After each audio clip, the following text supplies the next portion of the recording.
کی میں حدیث پیش کر رہا ہوں کہ صحیح بخاری جو دارالسلام سے چھپی ہے. اب اس پر شیعہ فرقوں کا ایک اعتراض ہے، میں اپنا اعتراض نہیں پیش کر رہا ہوں. کل کو یہ نہ کہے کہ فاروق رضوی نے اس طرح کی توہین آمیز جملے کہے. یہ شیعہ فرقوں کا اعتراض ہے، اور ایک کتاب لکھی شیعوں کے ایک مولوی نے جس کا نام ہے مولوی مشتاق، پاکستان کے. اس کتاب کا نام ہے، میرے پاس وہ کتابچہ موجود ہے، رسالہ ہے، اہل سنت و جماعت سے 100 سوال، اور دعویٰ کیا کہ ہر سوال کا جواب دو، ہر سوال پر 1 لاکھ روپیہ انعام دوں گا. یعنی 100 سوال پہ 1 کروڑ ہو گئے، کتنے ہو گئے آپ بھی حساب لگا لینا. ہر سوال تو اس میں ایک سوال اس نے یہ بخاری کو پیش کر کے کیا. اعتراض میں بعد میں پیش کرتا ہوں. آئیے دارالسلام انہی کے مکتب سے کتاب چھپی ہے، بخاری کتاب التفسیر، سورہ قاف. سورہ قاف کے تحت باب ہے وَتَقُولُ هَلْ مِن مَّزِيدٍ. یہ باب کا نام ہے امام بخاری نے جو رکھا، اور اس کی حدیث نمبر 4848. حضرت انس سے روایت نقل کی امام بخاری رحمۃ اللہ علیہ نے، کہتے ہیں عن انس رضی اللہ عنہ عن النبی صلی اللہ علیہ وسلم قال. حضرت انس سے روایت ہے اور وہ رسول اللہ سے روایت کرتے ہیں کہ نبی پاک صلی اللہ علیہ وسلم نے یہ کہا، قال کہ اللہ کے رسول نے ارشاد فرمایا، یلقی فی النار. آقا فرماتے ہیں کہ لوگ جب جہنم میں ڈال دیے جائیں گے، جہنمی جو ہے وہ کہاں چلے جائیں گے؟ بولیے. جہنم میں چلے جائیں گے لوگ. جب لوگ جہنم میں چلے جائیں گے، وَتَقُولُ هَلْ مِن مَّزِيدٍ، تو جہنم پکاریں گی مجھے اور چاہیے، بھوک نہیں مٹی ہے میری، مجھے اور چاہیے. اب حدیث میں اتنے الفاظ ہیں، لیکن شارحین حدیث نے آگے بیان کیا ہے کہ اللہ پہاڑوں کو ڈالیں گا، پتھروں کو ڈالیں گا، چاند سورج سیارے ستارے سب جہنم میں ڈال دیے جائیں گے. جہنم پھر پکاریں گی هَلْ مِن مَّزِيدٍ، مجھے اور چاہیے، میری بھوک نہیں مٹی ہے. رب تبارک و تعالیٰ پھر اور دیگر مخلوق کو ڈالیں گا، جہنم پھر کہیں گے هَلْ مِن مَّزِيدٍ. اب آگے سنیے، امام بخاری نے لکھا الفاظ بخاری کے جو ان کے نزدیک سب سے صحیح کتاب، حتی یدعا قدمہ فتقول قط قط، اور پھر اللہ اپنے پیر کو جہنم میں ڈال دیں گا اور کہیں گا بس بس، چپ ہو جا چپ ہو جا چپ ہو جا. اب حدیث کے ظاہری الفاظ کیا ہے؟ قدم، قدم پیر کو کہتے ہیں نا. حتی یہاں تک کہ یدعا قدمہ، اللہ پھر اپنے قدم کو، پیر کو جہنم میں ڈال دیں گا. وہ شیعہ مولوی مشتاق اعتراض کرتا ہے کہ میں اس بخاری کو کیسے صحیح مانوں کہ جو اللہ کو ہی جہنمی بتا رہی ہو. تمہارے عقیدے کے مطابق تو اللہ کا پیر بھی ہے اور وہ پیر بھی جہنم میں ہے. اب میں ان غیر مقلدین سے کہتا ہوں کہ اگر آپ تعویل نہیں کرتے، تعطیل نہیں کرتے، تو مجھے بتائیے آپ جہنمی مانتے ہیں کہ اللہ کو؟ پھر یہ حدیث صحیح مسلم میں بھی ہے.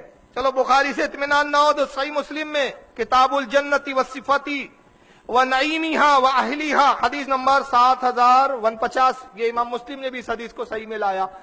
تو کیا غیر مقلدین سے میں اس شیعہ کی طرف سے اعتراض پیش کر رہا ہوں، میرا نہیں ہے، کیونکہ معاذ اللہ، نعوذ باللہ، صد بار معاذ اللہ، ہم اللہ کو جہنمی نہیں مانتے. اور ہمارے نزدیک بخاری کی یہ حدیث متشابہ ہے. ہم تو تعویل کرتے، جب تک تعویل نہ کی جائیں گی تو گمراہی سے نہیں روکا جا سکتا. ہمارے علماء تعویل یہ بیان کرتے ہیں کہ اللہ اپنا پیر نہیں ڈالیں گا، بلکہ یہاں پیر ایک محورے کے طور پر استعمال ہوا ہے، بلکہ اللہ جہنم کو جہنم پہ پھٹکار ڈالے گا، اور بلکہ اللہ رب العزت جہنم کو ذلیل کریں گا اور اس کی تذلیل کرتے ہوئے فرمائیں گا بس چپ ہو جاؤ. جیسے قدم کا لفظ کیسے استعمال ہوتا ہے، میں ایک محاورہ استعمال کر رہا ہوں.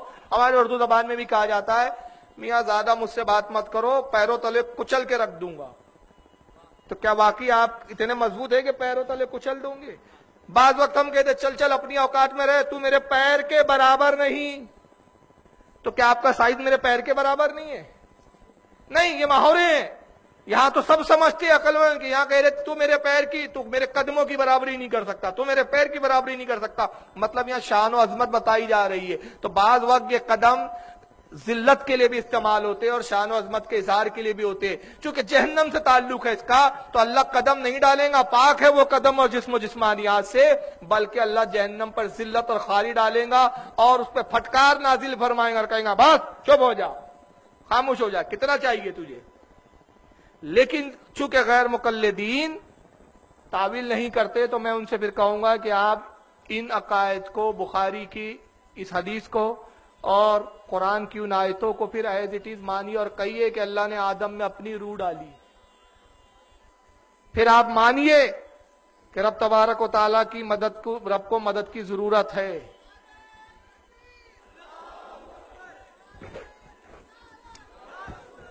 نعرے تکبیر، نعرے رسالت، علماء اہل سنت، معین ملت، نعرے تکبیر، نعرے رسالت، علماء اہل سنت، علماء اہل سنت، علماء اہل سنت، نعرے تکبیر، نعرے تکبیر، نعرے رسالت.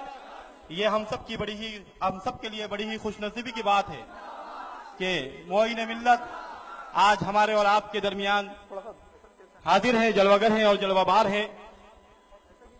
آئیے ہم اپنے قائد کا استقبال نعرے تکبیر و رسالت سے کریں. نعرے تکبیر، نعرے رسالت، معین ملت.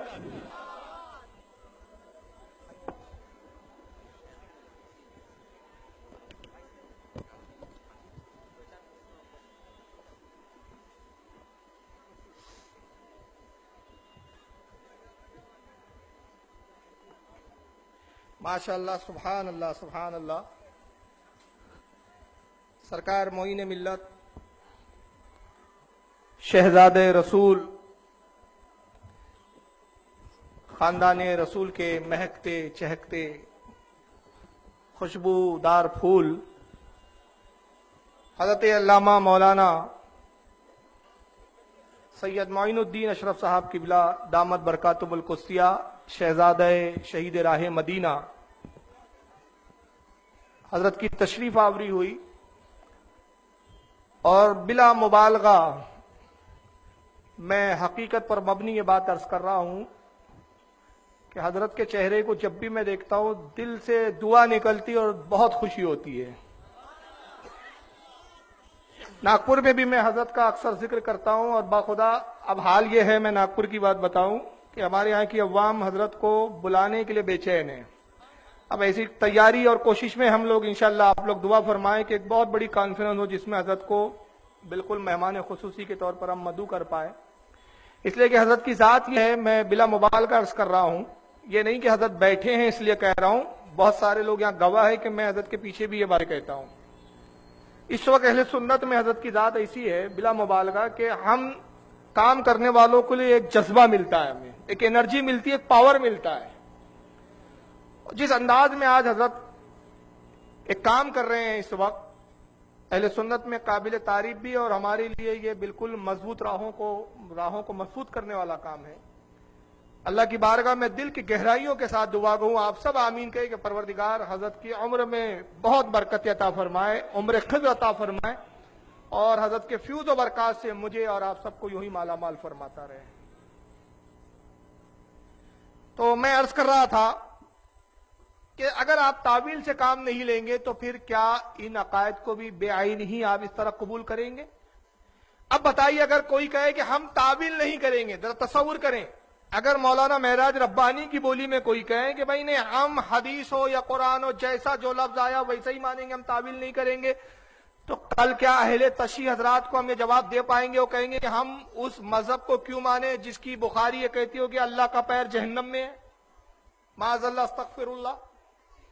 تو آپ کو کہنا پڑے گا کہ نہیں جناب، یہاں پیر سے مراد اللہ کا قدم اور پیر نہیں ہے، یہاں تعویل بیان کی جائیں گی، علماء شارعین حدیث کی شرحیں دیکھی جائیں گی کہ کیا انہوں نے اس کا مفہوم بیان کیا، وہ دیکھا جائیں گا. یہی وجہ ہے کہ ہمارے علماء اہل سنت نے واضح طور پر فرمایا کہ اللہ تعالیٰ جسم سے پاک ہے. چنانچہ آئیے، میں عقائد کی بڑی مشہور کتاب جو اکثر مناظروں میں پیش کی جاتی ہے، شرح العقائد، جس کے لکھنے والے حضرت امام سعد الدین تفتزانی رحمت اللہ تعالیٰ علیہ ہیں. ان کی شرح العقائد ہے، صفحہ نمبر اس کا 58 ہے. امام سعد الدین تفتزانی فرماتے ولا جسم لعنہ مترکب ومتاحد وذالک امارۃ الحدوث، کہتے ہیں کہ اللہ جسم نہیں ہے، اللہ تعالیٰ جسم نہیں ہے، وہ جسم سے پاک ہے. اس لیے دیکھیں بڑی بنیادی بات کی انہوں نے امام سعد الدین تفتزانی نے، اس لیے کہ جسم مرکب ہوتا ہے. مرکب یعنی چند مٹیریل سے بنتا ہے. جیسے انسان ایک جسم ہے، ہمارا جسم ہے، تو آپ کا میرا جسم کن چیزوں سے مل کر بنا ہے؟ 4 چیزوں سے: پانی،